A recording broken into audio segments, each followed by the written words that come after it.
Hey guys, Team Urban Rivals here, bringing you guys a new video. And sorry I haven't done one in a while or streamed in a while. I've been really busy playing other games and doing various things IRL. I know, very shocking that a life outside of games exists. But I figured I could bring you guys a video today while I have a little bit of free time, and I probably will be streaming on Thursday. It looks like so. Look forward to that for sure. Um, this video is going to be about helping new players decide what deck they should be using, or sort of what clan they should be working towards and how they should do that. So, without further ado, let's get this started. So, I get the question all the time: what clan is best? What clan should I use? What clan this? What clan that? There is no definitive best clan. Every clan has its strengths and weaknesses, and some strengths seem stronger, and if they do seem stronger to you, then that probably means that that fits your play style. So the first thing you're going to do is you're going to go to the market. If you're a new player, let's say you're brand new, you're going to go to the market and you're just going to check out to see what each individual clan does and see what really gets you excited about using that clan. So let's say you check out the all stars and you're just like, oh, -2 power, minimum 1, that's really good. So you're like, okay, I'm going to try all stars. Then you're going to sort by price. Let's say you bought a bunch of credits and you have 100k now, let's say. Well, first thing I would suggest, even before picking what clan that you're gonna try buying and stuff, definitely check out what the most expensive cards do. So as you can see here, Striker, Marina, and Rob, they're all very good cards. You want to see what the strongest cards do, and then you want to see what the mid-range cards do. You know, the cards that are around 2k, 3k, like Quinn, and then you got like Hands.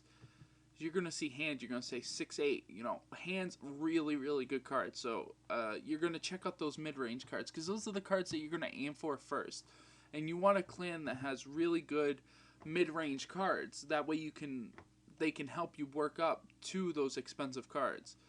I'm not sure why Bud is 1k, maybe CR speculations, but excuse me. So yeah, you're gonna check the mid-range cards because, like I said, those are gonna help you reach whatever's on these last 2 pages, and you're gonna keep working up to that unless you did buy credits and do have the money to get it. So whatever clan this is, you're going to do that for any of the clans. Let's say you know Jungo, you're going to check out the most expensive Jungo. So you're going to see Ong, and you're going to see Silith, and you're going to go, okay, well those are in the 30Ks. What can I afford now? And then you're going to go to page 3, early on in the end of page 2, see what's in the thousands. Be like, okay, well I can make a really good mid-range DT deck, start making some money, stuff like that, and work your way up to getting this. Earning credits and DTs and stuff like that will allow you to buy the packs. So uh, that's my that's one suggestion, is to pick the clan that you feel has the best bonus and has the best supporting abilities. In my opinion, I love Uluwatu because they're +2 power and they have really strong DRs in they have a lot of high-end, really good stuff, so that's why I picked them. But I do like a lot of other clans too, and it's for various reasons, because my playstyle or whatever. But, I mean, you could pick La Junta or you could pick Fang Pai based on what your style is. If you like to do way more damage, then you go Fang Pai. If you like to have really cool abilities and a lot of support, you go with La Junta. It just depends on your playstyle. It is all very dependent on your playstyle, on which clans you want. So just keep that in mind when you're working towards it. Make sure you're saving up Clint's. Make a goal for yourself. Don't just make your goal the top card that's in the clan. So let's say you're going to make Uluwatu. Don't just make your goal getting Tan Man, because you're going to get discouraged, you're going to get disappointed, and it's going to take you forever because this price is just going to keep increasing. It's never going to decrease. So you have to make a more sensible, logical goal. So let's say you have a mid-range, all your cards are about 800 to 1,000 that are in your deck. let's say you make a goal to get, let's see, to get Lullaby, who's 5K. So your goal is to get a Lullaby. And while you're trying to get the Lullaby, you are also earning credits via the DTs, and you're earning Clint's via the DTs, and death matches or whatever else you're doing, Elo or, Survivor, whatever else you're doing. So your goal is to work up and get Lullaby. That is a really good goal. That it's in reach, and then after you get Lullaby, you go, what else is a really good card that is better or upgrade to one of my cards? Because let's say you have Fanny's actually a bad example. Let's say you're going for type 2, so your next goal after her would be like something like Daddy Jones, let's say. Because Daddy Jones is really good. He's actually one less power than Tan Man and one more DR for one less minimum. And he's only 7K. So Daddy Jones is probably a really good investment to go with because he is just so good. And this is just an example. I mean, you don't have to do Uluwatu. You could do the same thing for Lejuntas, let's say. You have a good main mid-range deck.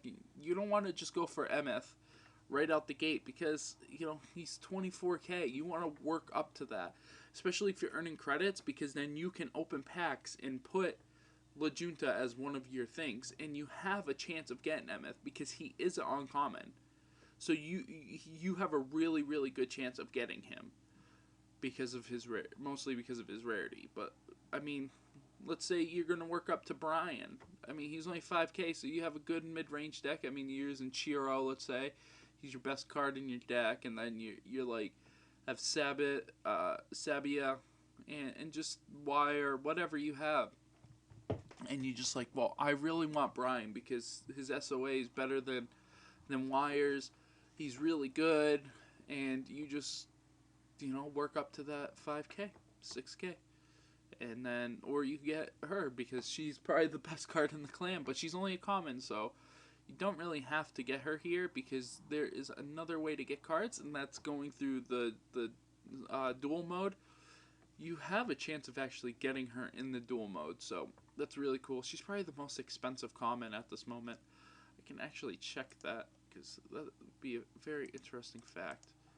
By price, rarity, common, and last page. Sludge is actually the most expensive common.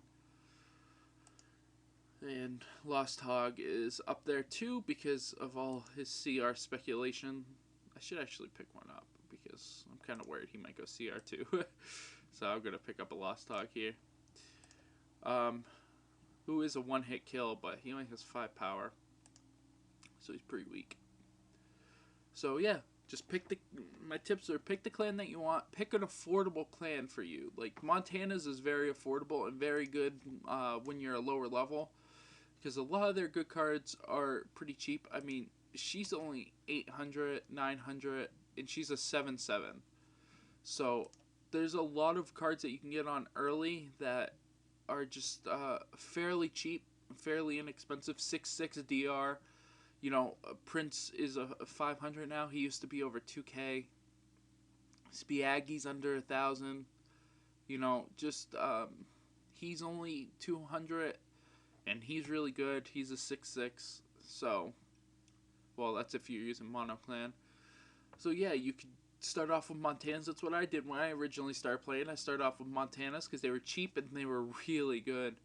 So, just pick a clan that's, like I said, that you think is really good via the bonus and fits your play style. Pick a clan that you can afford, because you don't want to pick a clan that you're never going to be able to buy the cards for that are really good, like Sentinels or, just clans that are really expensive like that. Uppers and rescue, stuff like that. You don't really want to pick those unless you bought credits and you have a ton of Clint's. You don't want to do that. And pick a clan that you're going to use for a long time, and that's good in DTs. You don't want to pick too many penalty cards that give you penalties in DTs, and just so for those who don't know, you can go and check here by clicking on tourneys. And these are the cards that give you -5, and these are the cards that give you -10. So you can come and check that, and yeah, you can use that to your advantage, because you don't want any of these cards in your deck if you're starting off. Even though they are really, really strong cards and very alluring, you don't want to have them.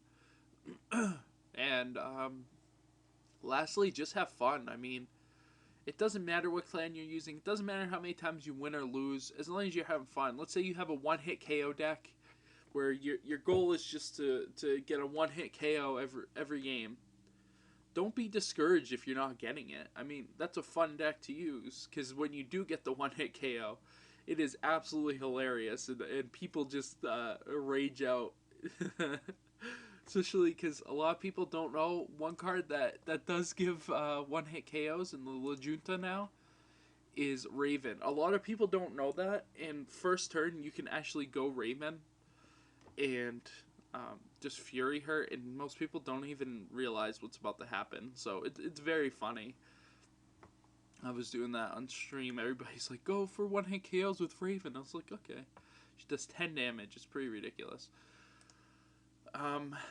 So yeah, if you guys enjoyed this video and found it helpful, let me know in the comments. I really do appreciate it. If you dislike my video even, please let me know in the comments. I hate when people are just disliking videos, unsubscribing, and then I just never know why. It's like, why? I will be doing a Fantasy Rivals video sometime this week or early next week, so look forward to that. Friday, I still have the new release coming up, so I will be, like always, doing my review of those cards, so you can look forward to that. And I will make sure you guys rate, subscribe, comment, and I'll see you guys later.